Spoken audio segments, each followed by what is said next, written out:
I don't know if they will be doing it. How are you? I'm really sorry. No, I'm really sorry.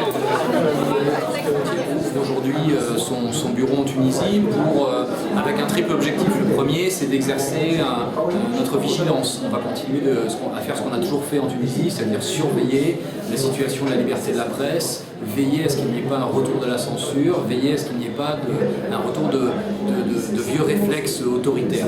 Ensuite, on va coopérer avec les autorités pour essayer de consolider cette liberté de la presse, coopérer avec les syndicats, le syndicat des journalistes, avec les associations professionnelles de journalistes, pour essayer de faire en sorte qu'il y ait un maximum de garanties offertes aux journalistes et aux médias tunisiens. Et ensuite, le troisième objectif, c'est de soutenir concrètement les journalistes et les médias, soit en les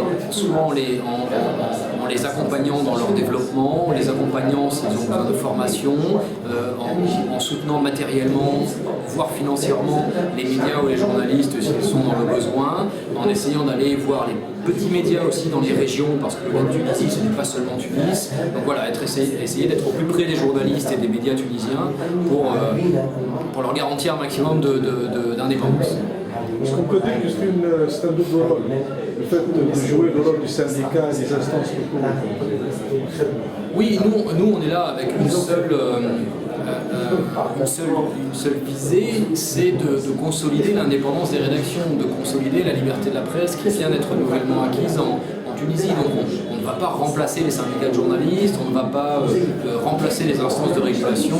En revanche, on va les accompagner, on va les conseiller, on va leur rappeler leurs engagements si on a le sentiment que les engagements pris par les autorités tunisiennes ne sont pas respectés. Voilà, on est là un peu comme pour servir de piqûre de rappel quand il y a besoin.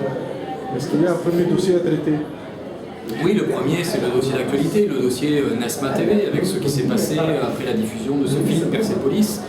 On a condamné aujourd'hui les attaques dont a été victime Nesma TV parce qu'on a le sentiment qu'un certain nombre de personnes en Tunisie ne sont pas prêts à accepter cette liberté d'expression, ne sont pas encore ouverts à la critique, ne sont pas tolérants à une expression libre. Je comprends tout à fait que certains Tunisiens aient pu être heurtés ou choqués par la diffusion de ce film.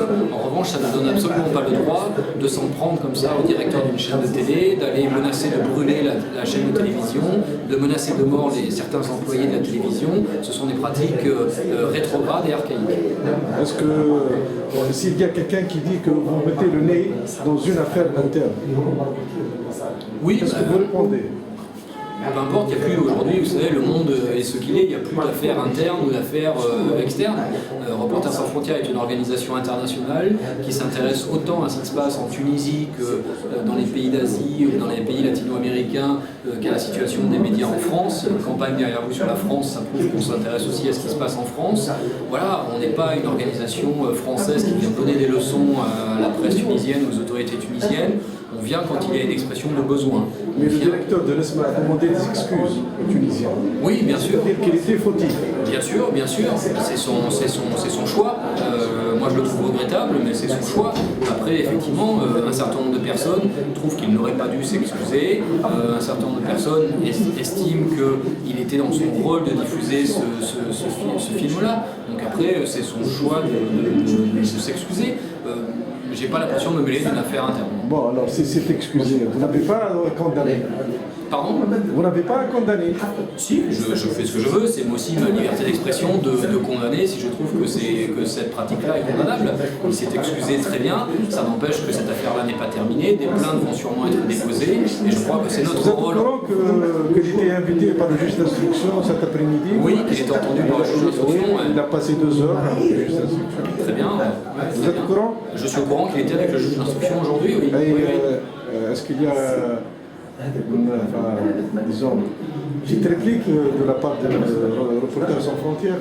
Non, je ne sais pas ce qui s'est dit, donc je ne sais pas, je ne connais pas le contenu de cette conversation entre le directeur de Nesma TV et le juge d'instruction, mais je dirais, peu importe, nous, notre rôle, c'est de dire que les médias n'ont pas à être sous pression d'un pouvoir politique, d'un pouvoir économique ou d'un pouvoir religieux. Voilà, ça plaît ou ça ne plaît pas, nous on continuera de dire que les médias n'ont pas à reculer face à des pressions religieuses.